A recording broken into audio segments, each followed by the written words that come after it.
Morning, here from SANDS Road, 00 gauge model railway, and welcome back. Firstly, thank you to the new subscribers that have come along this last couple of weeks, and those that are already watching. This really and truly is moving on, as I will call it, the final frontier. Up this end of the layout, we've obviously got to fill it up with some detail, buildings and things. Not quite sure how it's going to shape up yet, but we've got all the ballasting done now in the traditional method, so I haven't shown that on video. We've tidied up the wiring, and as yet the controller hasn't been put in its final resting place. The tracks laid at the front end here, that will then go into the fiddle yard, giving me another run round if I should need it.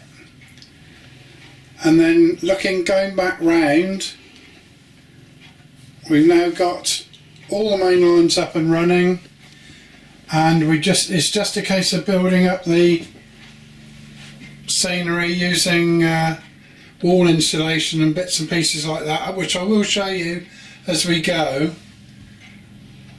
and that should take shape over the next couple of months.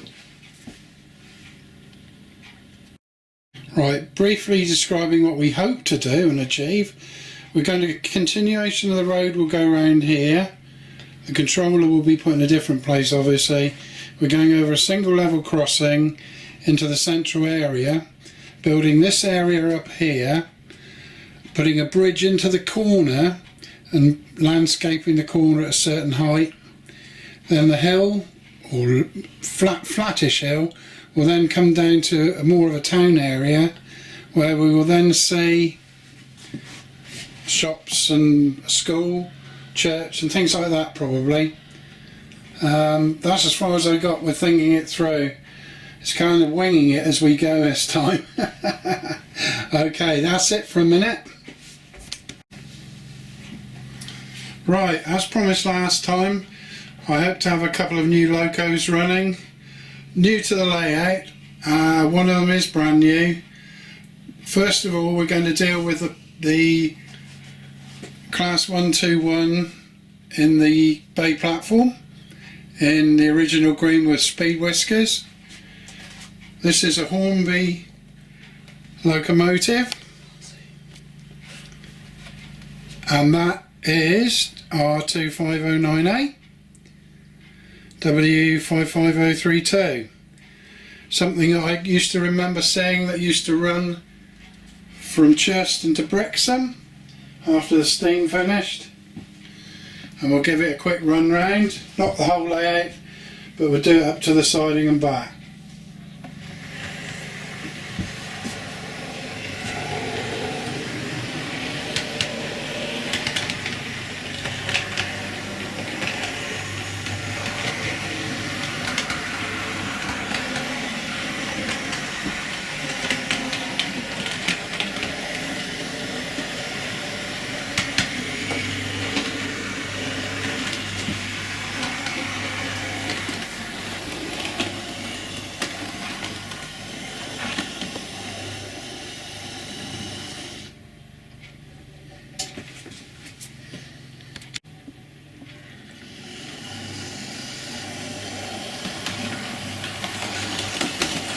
Great little locomotive, this runs really well.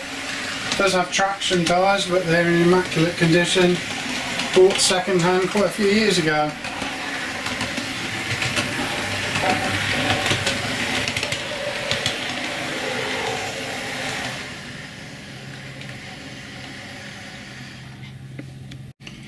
Yes, the second locomotive, a bit of a history to that this morning.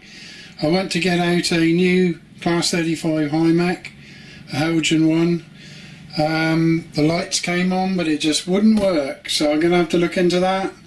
In the meantime, I found this one lurking in one of my packing cases since we moved. This is a Class 33 D6506.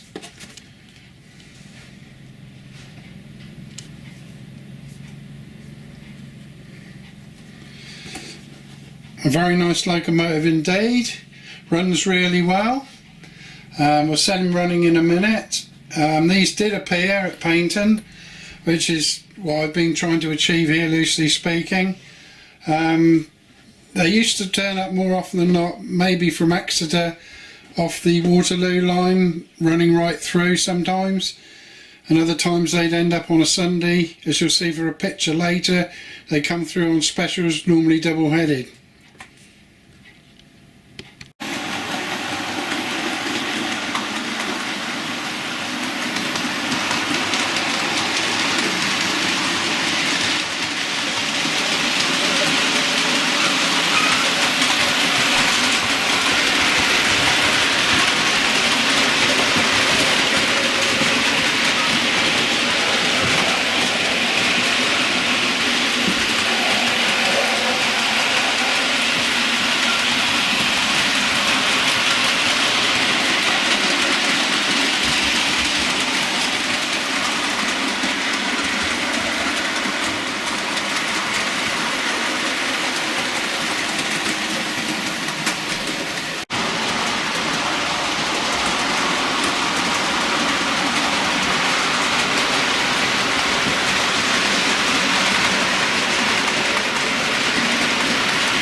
Finally, a couple of pictures that I dug out from a box of odds and sods.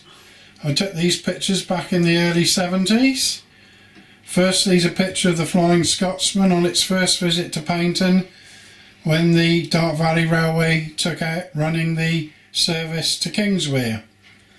It came down with two tenders, only running one in this picture. Picture is taken at Sands Road crossing, and PAIGNTON South boxes on the left hand side. It always was a head turner, and many people used to turn out to watch it, and thousands travelled on it during that initial period, and we all got certificates at the time. Wonderful turn up to come to PAIGNTON.